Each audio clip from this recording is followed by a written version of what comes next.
Purple Heart ribbon, apparently discarded and forgotten, has now been given to the sister of a deceased veteran. Oh, I love these reunion stories. They are the best. That ribbon, other awards, and personal military records were all found in an abandoned storage unit nearly 2 weeks ago. Well, that is where WATE 6 on your side consumer reporter Don Dare picks up the story when a week ago today he talked to the commander of Knoxville's Purple Heart chapter.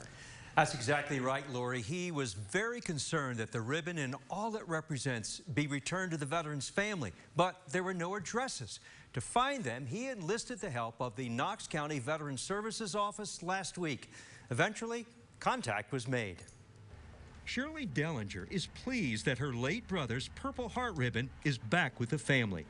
David Brackens, a Marine, received the ribbon for debilitating injuries in Vietnam more than 50 years ago. I'm sure he would be well pleased. Well pleased. That you have it? That I have it, yes, sir.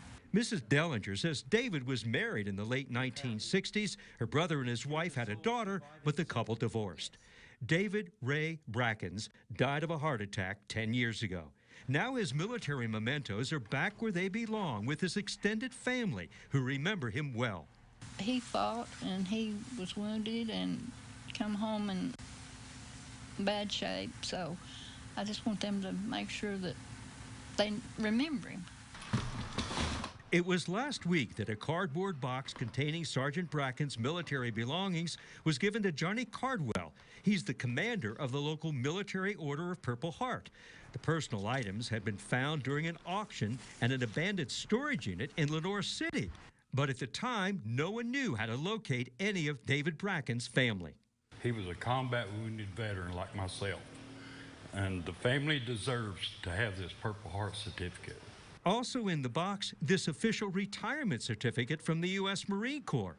But it's the Purple Heart that Commander Cardwell was passionate about. That represents that he actually left his DNA or blood sample on the battleground for the United States of America. One poignant personal memento was this handwritten letter from then retired Sergeant Brackens to his daughter. It was an August day when I got the joy of my life. When she was born, it gave me life. I had just come back from the war where I had taken lives. As my little girl grew older and her love for me grew strong, I knew that I would always have my little girl's love.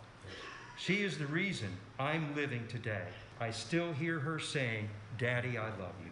Unfortunately, the family doesn't know where David's daughter is today. A week ago, Johnny Cardwell went to the State Veterans Services Office in Knoxville and dropped off the box with Sergeant Bracken's belongings. It didn't take long. Within several days, the director of the office contacted Mrs. Dellinger. He said, did you have a brother named David Ray Brackens? I said, I certainly did. And he said, well, I have some of his Purple Heart and some of his other things when he was in service. He said, do you want it? I said, absolutely. Shirley is thankful to Commander Cardwell for his kindness and passion. She's grateful to the Veterans Services Office for finding her. I appreciate it. I really do. You don't know how much it means to me. Having this back in the family now is special. It is. It is, definitely. Now, inside that cardboard box was Sergeant Bracken's personal military records, his DD Form 214, Department of Defense Form 214. Tonight, it is safe in the hands of his sister, David's sole surviving sibling. Shirley told us the family called David Duke. That's the nickname for actor John Wayne. She said her brother was known locally around Sevierville for his wood carvings, and he was a very popular uncle of his nieces and nephews. Bo? Sounds like a great man. I tell you what, so happy for that family to get those items back. Don, thank you. And if you have a consumer question for Don, send him an email at ddare@wat.com. You can also call his 6 on your side hotline number, and we have it for you here, 865-633-5974. What a story.